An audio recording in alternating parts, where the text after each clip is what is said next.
In today's episode, we are joined by David Lee to talk about the Detroit Pistons' upcoming season, with the season starting this week, to give a final preview and some questions about their roster. We'll break it down in today's episode, Locked On Pistons Podcast.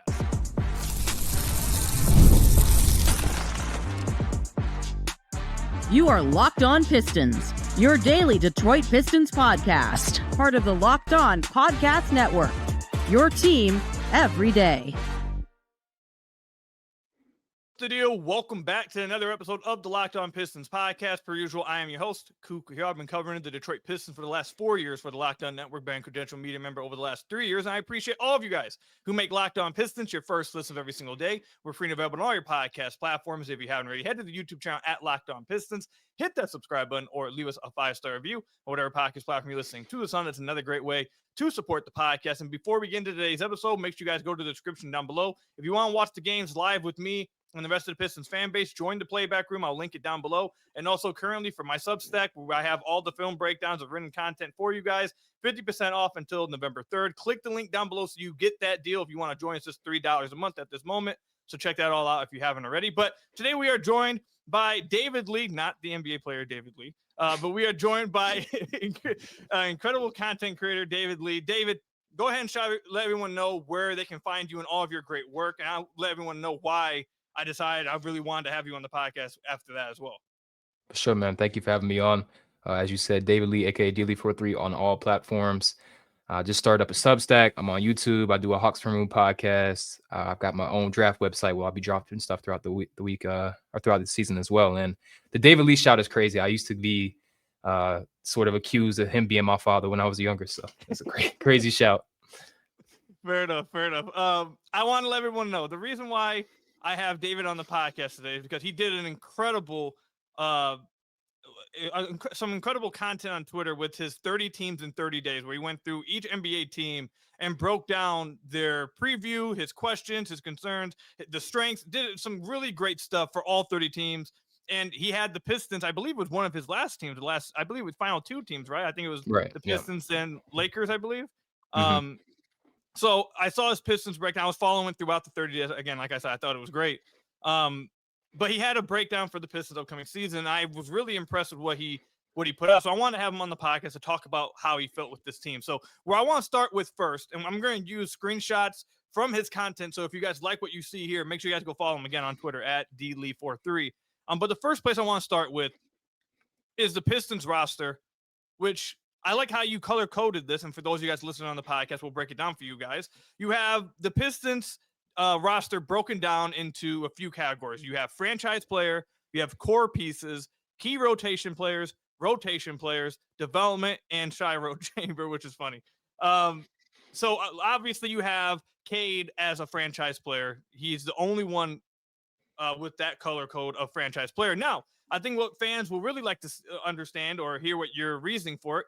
The only player you have in the next tier of core piece is Ausar Thompson. Can you give a little bit of an explanation for why you believe Ausar is the only player you believe at this point, as of October 21st, should be given the core piece color code? Yeah, I think it's a good question. And so to sort of get some context on how I decide who gets what designation. So the franchise tag is going to be basically, this is who we're building around. This is our guy. And then the core is like, these are the guys that long-term are going to be complementing our franchise guy. And so I think that Ausar has sort of proven pretty much without a shadow of a doubt that like he should be a part of this team for the long term. When you guys made that stretch run, starting really after January 1st, especially when you bring in Dennis Schroeder, a lot of that was Ausar entering the lineups. Like you guys were so much better with him on the floor. Ausar in general had the second highest estimated plus minus, which is just an impact metric per 100 possessions. He was in the 100th percentile in offensive rebounding percentage. Shot 67% at the rim with 61% of his shots there. So even though he has his issues as a shooter, he gives you value in all these other places.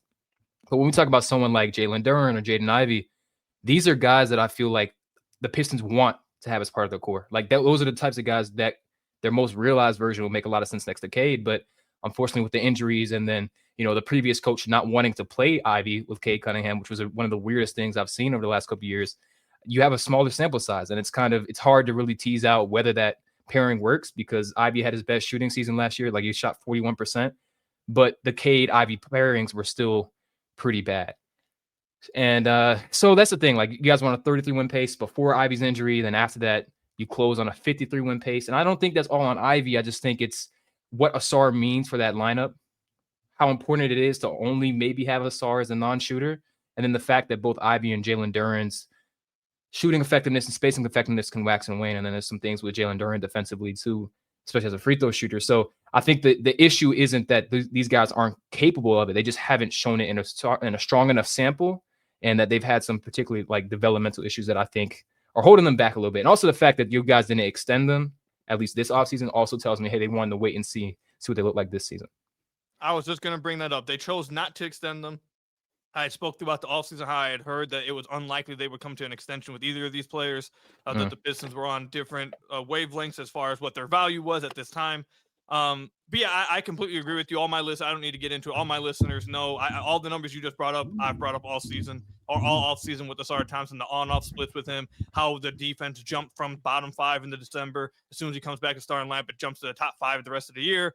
We talk about how much better their offense is with him on the floor, despite the fact that he's not the greatest in the half court, because they generate so much from the defensive side of the floor and is able to get out and run, transition, fast break. Like, everyone knows how much I love Ausar, and you did a great job of painting. I've used the same numbers there. Now I want to move on to the key rotation pieces. You have LeVert, Tobias Harris, Jalen Duren, Duncan Robinson, Ron Holland, Isaiah Stewart, and Ivey. I'm assuming you have him part, rotation, part chamber, because he's hurt at this point. That's going to be my guess.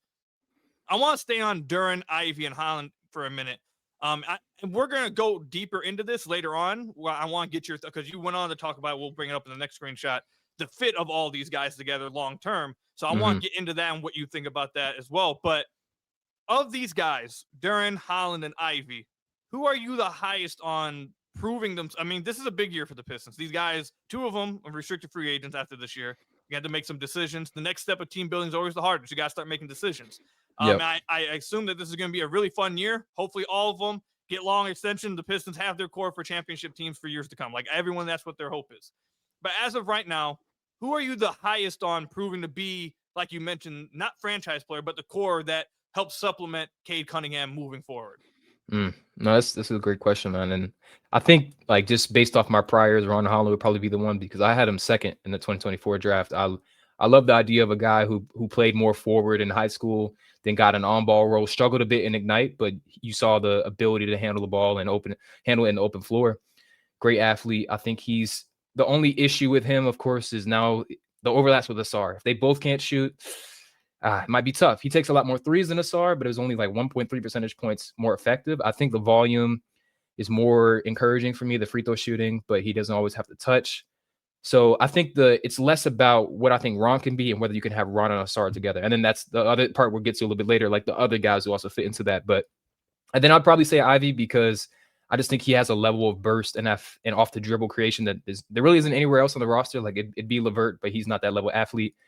And then Jalen Duren, I feel like, honestly, I'm waiting for her to see the defensive growth, because he has all the tools. It's all about the positioning. It's about the timing, the foul issues. Like, he's always been a horrible in terms of like suppressing his fouls. He's always in the tops of the league in terms of fouls per 100. And he should be a more impactful rim protector for his frame and for his athletic gifts. But you also have to consider the 2 previous years, the talent around him wasn't as good. So I want to see him in a more conducive situation, which I'm assuming you guys will have this year. But I'd say I go Holland, Ivey, Jalen Duren. All right, and to finish out the rotation, you have Sasser a part of the rotation, you have Paul Reed a part of the rotation, and you have Javonte Green a part of the rotation. Why do you have? Just give everyone your reasoning for. Actually, you know what? Let's pivot from that. I want to get your quick thoughts on Bobby Clipman. Actually, I just saw that. I just want to get your quick thoughts on that, because there's a lot of people in the fan base that really like Bobby. Do you see a pathway from your point of view to Bobby becoming an NBA player and being a backup forward for the Pistons, where a lot of people believe the backup forward position is one of the weakest spots on the Pistons last year and this year and moving forward? Do you believe that that's something that he could eventually develop into, or are you lower on Bobby's future? Bobby was a guy that I was pretty interested in pre-draft as well. I think the issue with him is, if he's going to be playing the 4, he has to be a lot bigger, like in terms of his actual frame. And I would agree, though, with most Piston fans. I do feel like the front court is a point of weakness. I mean, not only technically there's 3 centers, but Paul Reed is a bit limited there. I think Isaiah Stewart can play with either Jalen Duren or Paul Reed, which is really nice, and he's an awesome defender. I think Clipman is like, it may be a little bit far-fetched to say that he could become a valuable or like a valid or like a key rotation guy. But I'd say like it's a spot rotation guy who can come in and give you 10 to 15 minutes a night, be competitive, get up and down the floor. I think that can happen. But the rotation, the way I designate rotation is basically like your key rotation is going to be your starters plus your 3 to 4. That's your top 8 to 9. And then rotation would be 9 to 12. And then developmental would be like all the young guys of the two ways. Fair enough. All right. Coming back from the ad break, I want to get into, if I could just remove this from the screen real quick. Sorry about that, everybody. When we come back, I want to talk with you about the areas of concern that you had for the team. I'll give everyone on YouTube a quick preview if you want to see what we're going to be talking about here. This is from David's 30 teams in 30 days preview for the Detroit Pistons. I want to discuss the Pistons. If I could fix this up, thank you. The areas of concern that you have for this team and why they can and maybe can't hit the high expectations that a lot of fans have for them this season. We'll discuss it coming up after the break. This episode is brought to you by PrizePicks. Every day we make decisions, but on PrizePicks, being right can actually get you paid. Don't miss the excitement of this football season with PrizePicks, where it's good to be right. Playing PrizePicks is such a fun, simple way to add more excitement to football. You just pick more or less on player projections like Josh Allen's passing yards or Saquon Barkley's rushing for a touchdown, which honestly this year probably should stay away from that one. And you're in the game. I love how quick it is. You can make your lineup in just under a minute. My favorite part is PrizePicks just added stacks. So if I want to ride with a player, I can select their pass yards, rush yards, and touchdowns all in one lineup. So download the PrizePicks app, today and use code LOCKEDINNBA to get $50 in lineups after you play your first $5 lineup. That's code LOCKEDINNBA for $50 in lineups after you play your first $5 lineup. PrizePicks, it's good to be right. And then coming up, I also got to tell you guys about another one of our sponsors, Built. Nobody likes paying rent, but if you must, you might as well get something for it. That's where Built comes in. Built is changing the game by turning your rent payment into real rewards you can actually use. When you pay rent through Built, you can earn flexible points that can be redeemed towards hundreds of hotels and airlines, a future rent payment, your next Lyft ride, and more. But Built isn't just about rent. It's about rewarding you around your entire neighborhood. Whether I'm grabbing food at my favorite local restaurant or heading to the gym, I'm always earning rewards. Built has made everyday life feel more rewarding, from your neighborhood to your travel plans. So turn your rent into rewards and start earning points around your neighborhood by going to joinbuilt.com/lockedonnba.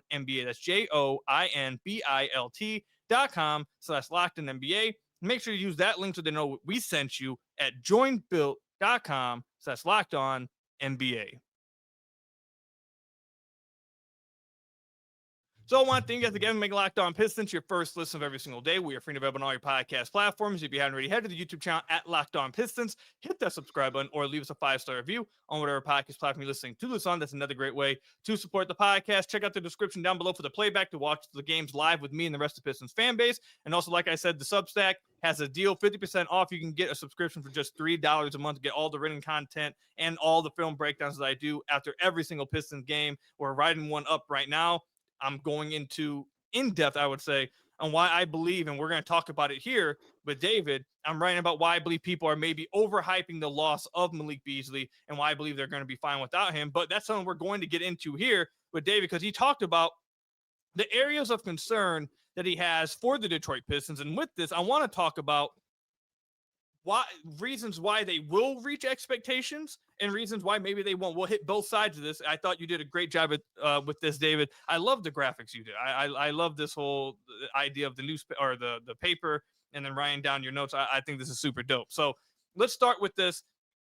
Obviously, the Pistons lost Malik Beasley in the offseason. They replaced him with Duncan Robinson. They replaced Dennis Schroeder with Karis LeVert. Don't really make any big moves. Kind of just bring everybody back and expect internal improvement. So I want to start with, you can pick whichever one of because you have 4 points here that you have for some concerns with the Pistons. You can start whichever one. What is your biggest concern or area of weakness for the Detroit Pistons at this point? Yeah, I think when I was looking at this roster, the biggest thing that came to me was like the secondary creation. So Cade had a lot of burden as a scorer last year. Like he had the 4th highest, or 8th highest ISO share of his team's overall ISO. So Detroit ran 400 to 500 ISOs. Cade ran 59% of those. And so like that's a very heavy creation load. He had the highest creation load of his career overall in terms of pick and roll reps as well. And it has best efficiency yet. So he performed really well in that context. But when you look at the roster last year, like he was very much so surrounded by guys who, when he passed the ball to them, the shot was going up. Like Malik Beasley's coming off a screen, he's shooting it. And that's the big reason why you guys were third lowest in the NBA in drive assist percentage, which is basically like how often did the player generate assists when they drove. And also fifth lowest in the league in hockey assists per game, which is sort of like the swing pass. So like, let's say Cade swung to Malik Beasley, then he swung it to Tobias Harris Tobias Harris in the corner. And so now I saw you make this note as well on Twitter, but you add Karis LeVert, who he was a huge secondary playmaker for the Hawks this past season, came in, was able to take some of the ball handling duties, run some weak side pick and roll with the empty corner. And he was in the top 17th percentile in potential assists per 1 minute on the ball. And so what that means is for every 1 minute he was initiating offense, he was generating potential assists in like the top fifth of the league. And then Duncan Robinson was in the top 10%. And if you watch the way he plays with Bam Adebayo, switching, giving and going off of handoffs, cutting, flaring out. So he's more than just a shooter. Both of these guys are more than just shooters, where Malik Beasley and Tim Hardaway Jr. were very much so like, we're going to shoot the ball. And I think that's going to be a dramatic difference in the way the offense is created for the Pistons. And it's something that everyone on the roster is going to have to adjust to, because it's also valuable to have those guys who's just going to get a shot up, because you guys were 28th in the NBA in open three-point attempt rate, which means that a large portion of these shots were contested. But you can do that when it's Malik Beasley who's shooting 40% on like 12 or 13 three-point attempts per 100 possessions. So overall, the Pistons were outperforming their shot quality because they had great stationary shooters. What does that look like when it's now movement or when it's swing passes? I think that's what I've been thinking about a lot this offseason. Yeah, I just want to add to it. And you mentioned that I tweeted about this. This is going to be part of the article that I'm writing up here, just to bring some other numbers to the table. Malik Beasley this past year was in the 15th percentile in the pick and roll, including passes. He scored just 0.79 points per possession. You compare that to Duncan Robinson, who was in the 51st percentile and scored 0.95 points per possession when you include passes in the pick and roll. Obviously, you just mentioned Karis LeVert. He was also in the 86th percentile when you include passes in the pick and roll. So, like you mentioned, the Pistons offense this past year featured THJ, Tim Hardaway Jr., and Malik Beasley, who, like you mentioned, were great catch and shoot three-point shooters. Obviously, Malik Beasley had a historic season shooting-wise, season that we haven't seen from anyone but him, Steph, and Clay. Yep. On that kind of percentage and that kind of volume. But that was their offense, like you mentioned, that was their offense last year. Their offense relied a lot on that, especially within the half court, and that's one of the reasons why they had a below-average half court. I believe Synergy had them ranked at 18th half-court offense points per possession just within the half court. It seems like the Pistons tried, and I know there's a bit, and we'll get to this. I want to get to the three-point generation part here as well. But this past year, the Pistons relied a ton on that. It seems like this offseason they went to the offseason saying, we will trade some of that for more creation within the half court, more a driving ability, more driving kick ability to create better shots, to create better shots within the half court, to where we're not just reliant on absurd three-point shot making or Cade incredible shot making in the mid range, or hitting tough shots at the rim, or hitting tough shots from off the dribble, from off the pick and roll, from beyond the arc. They're trying to clean up their shot diet and get easier shots for themselves. And I think that's why they went out and got Duncan Robinson and Karis LeVert, like you mentioned. I want to go to the three-point generation part, though, because I see a lot of people outside of Detroit are projecting this team to be worse than I think a lot of people in the fan base believes they will be. And I'm not as high on what I think the season could be as the rest of the fan base. I think they can be fourth seed in the Eastern Conference. I think they're going to be battling with Atlanta for the 4-5. That's where I have them at. But I'm seeing a lot of people outside of Detroit have them 6th seed, or even some of them have them in the play-in. And a lot of the concerns that I've seen in every single person's reasoning for it is the loss of Malik Beasley. So you talked about the three-point generation here. How much do you think they're actually going to miss Malik Beasley? And is that part, or is that a big enough reason, a big enough concern for you to have speculation about whether this team actually will succeed this year? No, I think to your point, like, we can't really undermine how great of a season that was from Malik Beasley. Like, that was legitimately one of the best three-point shooting seasons ever. Was going to be able to replicate that. Like, it was historic. Yeah, exactly. Yeah, like that's something that happens like once every couple of seasons. You know what I mean? But I think that it won't be the volume. I think you may miss the volume, may miss the shot making. But I think the biggest miss or like impact of him leaving is the way the offense has to shift.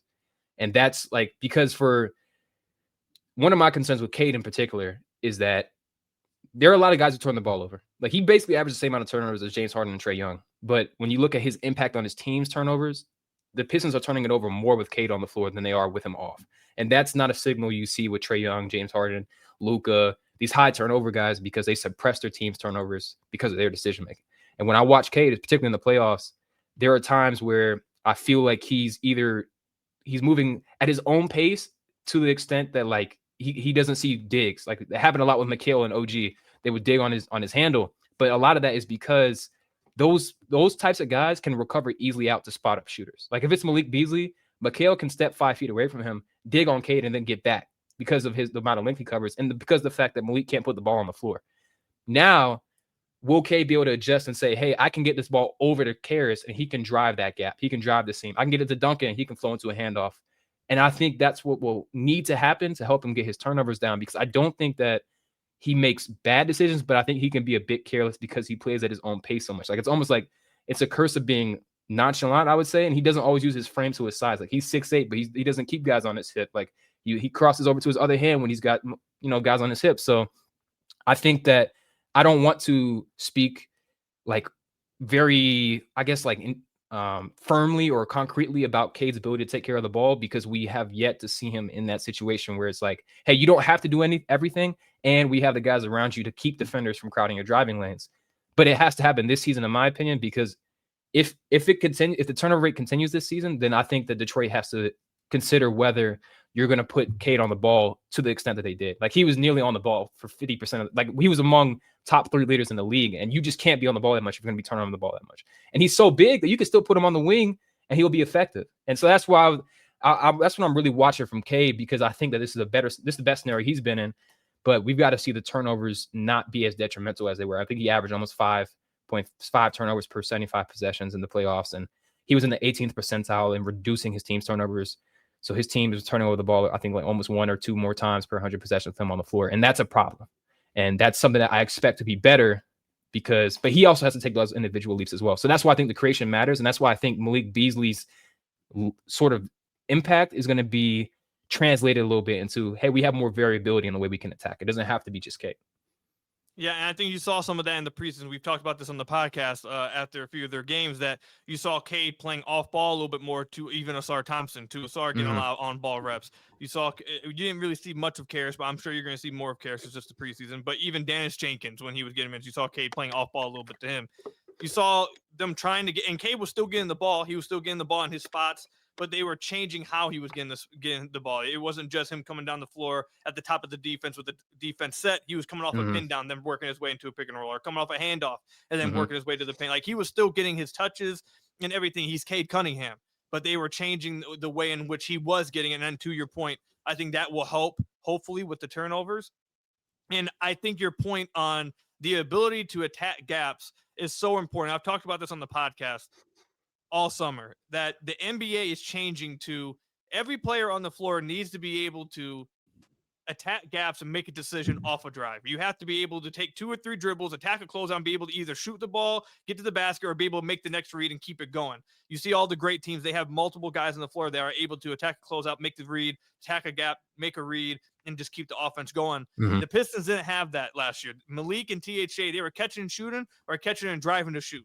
Like that, they weren't out there making reads like that. And it was fine for the season they had last year. Like, no one's trying to take that away from them. It was fine for last year. But in order to take the next step, I do think they need some more of that creation on this team. Real quickly, we're running long in this segment. We do got to go, but I want to get your final thoughts. You had one more on, you have point of attack defenses. Real quickly, hit on that and why that's a concern for you. We've talked about on the podcast how the Pistons really just don't, I mean, especially this past year, Ausar was really the only point of attack defender they really had, and that he completely changed how they played defensively. The problem is with them, we've heard JB talk about this, is that there's so many ways they want to use Ausar, whether it's at the point of attack, whether it's a roamer, whether it's a weak side rim protector. They want to spread him around because of how elite he is. Do you think that they've addressed that at all? Or do you think that's still going to be a problem that they're going to have this year, where if Ausar's not on ball, you love to have him in these other areas, but if you don't have him on ball, you're just getting tore up. So it's like you have to have him on ball. Yeah, now that you put it that way, I probably should have put partially addressed, because I think like a fully healthy Ausar has the ability and the impact beyond, like even if you didn't add anyone else who could play that level defense. But I think that's a good point, because if he's going to be on the ball, then he's so great off the ball too, like minus 10% rim defensive field goal percentage when he contests shots. So now that I think about it, I was thinking more so like Beasley and Tim Hardaway, like they weren't the best in space. They weren't the best navigating screens. It wasn't their strong suit. I think Karras is better at that. When he has some issues off the ball, like I watched that a lot in Atlanta where like he could be a little bit aggressive, but he's very active in the passing lanes. And so I think that will help on the weak side when Ausar is like putting pressure on the ball. So I think I'd probably change that to partially just with the point you made, but I think that I'm just so high on Ausar's ability to be that force on defense. Yeah, no, everyone knows how high I am on Ausar's defense as well. I think he's going to be. Everyone is seeming to be saying that Men is a better defender than him, and I love the Thompson twins. They were the favorite prospects I've ever had to scout. I've absolutely loved them. I think Ausar is going to be the better defender this year, but we'll see. That's how high I am on Ausar. But coming up, this is what I'm really looking forward to you talking with you about, because you mentioned it a lot in your preview for this season in your 30 teams in 30 days. You mentioned it a little bit earlier, and coming off, what is it now, 24 hours of the Pistons choosing not to extend Jaden, Ivey, Jalen, Duren. Everyone's excited for this season. I think it's going to be a great year. But in the back of everyone's mind, I think in the back of everyone's thoughts, as you in a team building thought experiment, do we all believe in the fit of the whole core together, that this is the team that they will extend to long contracts moving forward? Before the season starts up, I want to talk with David about that. I thought he did a great job of giving his thoughts on it. We'll discuss it coming up. Today's episode is brought to you by a new sponsor, Rugiet. Let's be real. Making excuses doesn't solve anything. We've all heard them before. It's just stress. I'm tired. It happens to everyone sometimes. But when it comes to performance, sometimes your body just needs a little extra support, and that's where Rugiet comes in. Rugiet.com offers fast-acting doctor-prescribed treatments for ED designed to help you stop making excuses and start making moves. Rugiet makes it get started. You just connect with a board-certified doctor 100% online, no awkward waiting rooms, and no in-person appointments. If prescribed, your treatment ships discreetly straight to your door. The process is fast, simple, and private. It's all handled by real doctors. It's about confidence, connection, and getting back to the moments that matter. Visit rugiet.com/LockedOnNBA to get 15% off of your first order. That's rugiet.com/LockedOnNBA. And don't forget to use our code LockedOnNBA so they know that we sent you. Rugiet, stop making excuses and start making moves. So I want to thank you guys again for making Locked On Pistons your first listen of every single day. We are free to available on all your podcast platforms. If you haven't already, head to the YouTube channel at Locked On Pistons. Hit that subscribe button or leave us a 5-star review on whatever podcast platform you're listening to this on. That's another great way to support the podcast. All right, Dave, I want to wrap up with this.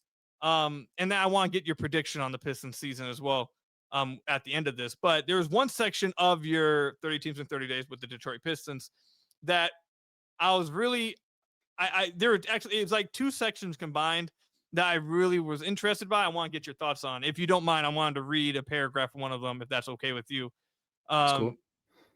Their third point here is, can the Pistons continue to play a 10-man rotation with 3 non-shooters and Ausar, Ron, and Duren? And just to give it quickly, you talked about Ausar's 3-point rate. You talked about how many threes he's got, and obviously how tough of a shooter he is. Same thing with Ron. I'll let you dive into it further. But then there was another part of this as well when you talk about how they decide not to extend Duren and Ivey and what they would need to prove in order to make Trajan Langdon feel comfortable signing them to long-term extensions. This has been a conversation that was brought up in the offseason. It's been a conversation that was brought up last offseason, at the beginning of last season. When things are going great, you don't really care about it. You kind of just enjoy it, and you should. Like last year was great. Who cares about the future? Just like enjoy the wins, enjoy the season, see what happens. Like that's how you should act. But when you start talking about team building, this is something that always comes up. And I had heard throughout the offseason, I wrote about this. The Pistons were linked to Miles Turner. They were linked to Santi Aldama. They were linked to these guys that can play the stretch 5. Because I had heard throughout the offseason the Pistons really do, and we saw it in preseason, they want to play Ausar and Ron together. And there's a belief that in order, obviously, I think most people would agree with this, that in order to play them together, you need someone that can shoot at the 5. Playing Ron, Ausar, and Duren together is going to be, I'm sure we're going to see some of it. They'll try it. But I think it's going to be really tough to do without them, multiple of them improving as scorers or as shooters. So there's been questions about the overall fit of all these guys. Will you ever be able to play Cade, Ivey, Ausar, Ron, and Duren together? Your 5 main guys, will you ever be able to play all 5 of them together? And obviously the questions come back up again now that they decide not to extend Ivey and Duren. So I want to ask you, where do you stand with this core And do you believe that this core will be at one point playable together, or do you believe that the Pistons eventually will have to consolidate one or two of these guys and this core will look different maybe in a year from now? Yeah. I think it will have to look different because I think it would be bad faith for me to say that either of Ausar or Ron are projectable NBA level 3-point shooters, just because I think Ron has a better chance, but like it would be the most anomalies of anomalies. It'd have to be like Aaron Gordon-esque or Brook Lopez-less for Ausar to be a league average 3-point shooter. And it's not a matter of work ethic, but I do think there is like there's something mechanically where he's almost so explosive that his jumper doesn't always look extremely clean. It doesn't look something that you can project to say that he'll be able to hit these reliably. And I also don't necessarily think that it's worth asking Ausar to learn how to shoot, because to me, I would rather have him either do what they're doing with the men, where they have a men initiate the offense on the top of the key, or put him in the dunker spot. And or Can we just pause real quick right Yeah. there? Just pause real quick.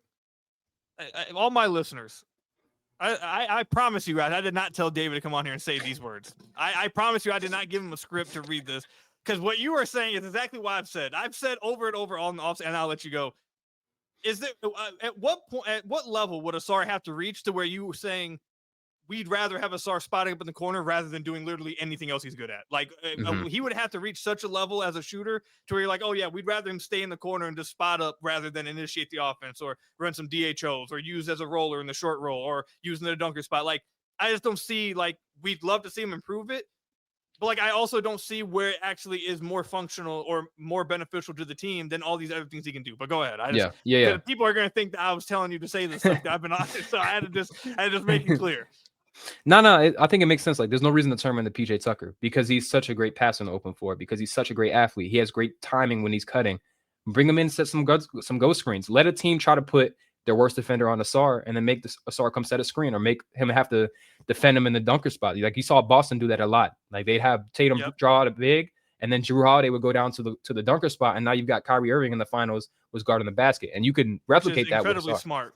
Joe Mazzulla's like, I think they were the first one I saw do it. Put the guard at the dunker spot, so the weak side rim protector is a small guard and can't really contest drivers. I think they were the first one I've seen do it. It was incredibly smart. Indiana does it. OKC does it. All the best teams. You'll see Houston do it if someone tries to put their worst defender on a men. And I think that's what makes the most sense to me. But when it comes down to the other thing is too, I didn't mention this, but like Cade's 3-point shooting, big leap last year. It hasn't been there in the first 2 years. So it's like, now that's another factor where if Cade can't shoot it either, or at least reliably off the dribble, then it becomes even tougher. And I do think there will have to be some sort of trade. I would personally be looking potentially at that center position. I'm also big on Isaiah Stewart, so I would want to see if they could mix in some Ausar, Ron Holland, Isaiah Stewart. They may not be able to score, but it's gonna be rough for the other team. And that's why I think, like, when you have your best player off the floor, you either have to try and approximate their impact as much as possible, or you got to play a completely different way. Like the Nuggets, for example, they just kind of throw their bench minutes away because it's like, hey, no one can be Jokic. But now they got Jonas. They're going to try and play like they do with the Jokic. Hawks, you don't really have another Trae Young on the roster, so let's try to play through KP. With the Pistons, have Cade off the floor, put the ball in Karras' hands and Ausar hands, play as good defense as you can, put Isaiah Stewart on the floor, is what I'm thinking with Ron Holland. That's how I would approach it. And then when Ivey comes back, maybe it's Ivey leading the bench units with that strong defense around him, but it's something that they're going to have to be very proactive about, I feel like, because there's only so many stretch fives in the league. And I also do sort of feel like the value of a stretch five is a bit overblown. I don't disagree that it would make something like this viable, but I also think like Miles Turner isn't more valuable than Isaiah Hartenstein to me, because as a passer, as a finisher, as a screener, I would almost always take someone like Isaiah Hartenstein over someone like Miles Turner. That's just my personal philosophy. So like, I think a dribble handoff big, if Bam was available and I'm Detroit, I'm making calls, because I think Bam's passing with Ausar and Cade, I'm intrigued. And so that's kind of just how I feel about it. I think the stretch five is like a really nice thing to have. I don't think it's a necessity. You can create space without having static shooters, especially with someone like Ausar. Yeah, and so I think the issue that I think the Pistons are going to, I mean, Trajan is trying to answer these questions. They were talking, like, obviously it was something that they discussed a lot in the offseason. I obviously wrote about how it was something that they had discussed heavily, and them not extending either Ivey or Duren is going to make this a conversation this entire year. We're going to see maybe even at the deadline, or maybe they play so well that they extend them in the offseason. Like, we're going to get answers on this relatively soon, within the next 6-7 months. I think the problem that the Pistons have is that Cade and Duren are so electric as a pick and roll pairing, and Duren is so talented offensively. You bring up Bam Adebayo, they want to run or Duren a lot like Bam Adebayo from the high post area. He's such a good passer, maybe not as good of a passer, and definitely I would say more consistent passer as Bam is obviously. But they try to run a lot of their actions with Duren. They're going to want to run a lot of this stuff with Duren, a lot of DHOs, a lot of high post actions, a lot of that. And if Duren can improve in that, I think that gives kind of like what you're mentioning, some credence to being able to play him with another non-shooter. I mean, I think you saw it even in the playoff series against the Knicks. The interior passing of Duren and Ausar were really giving the Knicks problems in games 4, 5, and 6. So I think that if it was just Cade, Ausar, and Duren, I think they would have more confidence. And I feel like if it was just, this is my personal opinion based on things I've heard and then my own analysis. I feel like if it was just Cade, Ausar, and Duren would have been extended. I feel like they would have been more confident extending him. But because it's Cade, Ivey, Ausar, Ron, and Duren, it's like, okay, we are not sure if like this whole team, his whole fit can work. Right.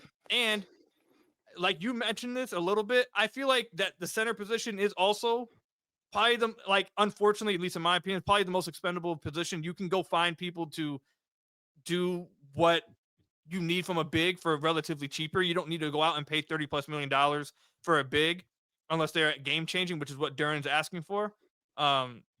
So I think all of that is being considered, along with the fact that they have, like you mentioned, these shooting concerns of Cade worked all offseason on this pull-up three-point shooting and looked great in the preseason. I spoke with his trainer and his brother about this all offseason. They know that they've worked on it a ton. I know Cade's been working on it, and we'll see if it makes that jump this year. That would be great. But like you said, because of the questions with Cade, is he going to be a lethal pull-up shooter and kind of change the way defenses guard him and have to come up on the screen and kind of open up space like that, whereas 4 and 3s on the weak side all the time? Is Ausar going to improve as not a shooter, but a ball handler? That's where I think his most needed improvement is improving his handle so you can be trusted to run some action, so he can be trusted to drive and kick and kind of move Cade off ball a little bit more. JB's talked about wanting to do that a ton. So can Ausar make that jump? Can Ivey improve in every other area of the game that's not catch and shoot threes? Can he make those steps? Can Jalen Duren be more consistent as an offensive hub, more consistent as an offensive, as a passer, and improve defensively? All these questions, I feel like, just make it hard for Trajan to commit long-term, which is why we didn't see them commit long-term to any of these guys right now. So whatever I kind of ranted there. That's my fault. Whatever your thoughts on that are, go ahead. No, you're good. That makes a lot of sense to me. I think that's definitely the approach they're taking. Like, in today's NBA, you can't just be handing out contracts. Like, I think a lot of people clown the Kings for extending Keegan Murray. I think that was a good deal, but that's the type of deal that Detroit can't afford with all these other young guys that got to lock up. The Kings only have one guy. That's the only young prospect. And so they're willing to overpay for something like that. And I think that you've got to be more mindful of the types of contracts you give out in this current CBA environment. It's just really that simple. And as long as when you have the extra flexibility, and then you have also the pressures of restricted free agency, because we saw how rough it was for restricted free agents this offseason. I'm sure teams are like, you want to go through that? I don't think so. And so like they're using that to play, I would imagine, hardball on those extensions before they get to restricted free agency. And, you know, if the worst things come to worst, you just match whatever, you know, people decide. Because we haven't seen an offer sheet extended to a restricted free agent in a while. I think the last one may have been Aiden. Like, there's not a lot of cap space around the league. And I don't think, I mean, barring a massive leap from Jaden Ivey, the teams that have cap space aren't going to be throwing 40, 35 million at people. So like, it still probably would land within the Pistons range anyways. I think it's smart business. I think it's a great way to evaluate, you know, who you're going to maintain. All right. And to wrap up the podcast, we want to get your prediction now. Where do you believe the Pistons will finish in the East? How many games do you think they win? What is the biggest swing factor? And then we'll end the podcast. Okay. Yeah. So I agree with you. I think it'll kind of be like right in the mix with Atlanta. I think that you guys have a floor that's slightly higher. I think the Hawks have a floor that's slightly lower, just because Hawks are relying on KP, Onyeka, and Jalen Johnson is not the most reliable trio, and those guys are all massively important to the Hawks. Ceiling-wise, though, I think that the Hawks are going to be a rung above, just because they've got a little bit more proven talent. They've got different ways to play offensively. While I like Karras, I think it would be asking a lot of him to say, hey, can you be our secondary creator? And there isn't necessarily like that designated person for the Pistons. I think they can do it by committee. You can give reps to Ausar. You can play through Duren. You can get Jaden Ivey comes back, but it's just a little more murky than it is for Trey, KP, Jalen Johnson's a more natural hierarchy. So I see that team as the better offensive team. I see that team with a higher ceiling. So I've got you guys about like 37 wins for the floor, 48-ish for the ceiling. I'd say like somewhere between 44, 46 is probably where I'm at. And I think the swing factor, man, is really just, can you figure out a way to get Ausar more involved offensively, and can you play him with Ron? Because I think that's an awesome defensive duo. And if you can unlock them, then I think you'll be able to win the non-Cade minutes pretty easily. And then if Cade gets his turnovers down, then this will be a really, really tough team. And I think regardless, you guys are going to be a nightmare in the playoffs. Like, I think no one's going to want to play Detroit, just like they didn't want to play Orlando last year. It's not going to be fun to play against y'all. All right, we'll wrap it up there. David, thank you for coming on the podcast, man. Let everyone know where they can find you and all your work. For sure, man. Shout out to y'all, man. Thank y'all. Daily for 3, all platforms. Just started Substack on YouTube, Hawks Film Room Podcast, TikTok, Instagram. If you want to find something about basketball, I'm there under Daily for 3. Thank you again. Yeah, absolutely, man. Appreciate you coming on. It was a lot of fun. I enjoyed your content. If you guys want to go check out his 30 teams in 30 days, again, follow him on Twitter at DLeaf for 3. I thought it was great. I thought this was a tremendous 30 teams in 30 days. I was waiting for the Pistons section to come up, but I enjoyed all the other ones. I really liked your Hawks one as well. I believe that are you based in Atlanta? Yeah, I'm born and raised. Okay, figured. Yeah, because I really liked your Atlanta one as well. But yeah, we'll wrap up the podcast there. Make sure you guys check out David and all his stuff that he does over on Twitter, Substack, all of that good stuff. I appreciate you guys making Locked On Pistons your first listen of every single day. Free and available on all your podcast platforms. Hit that subscribe button on the YouTube channel. Leave us a 5-star review, whatever podcast platform you're listening to us on. And until next time, I will see you guys later. Stay safe out there, and peace out, everybody.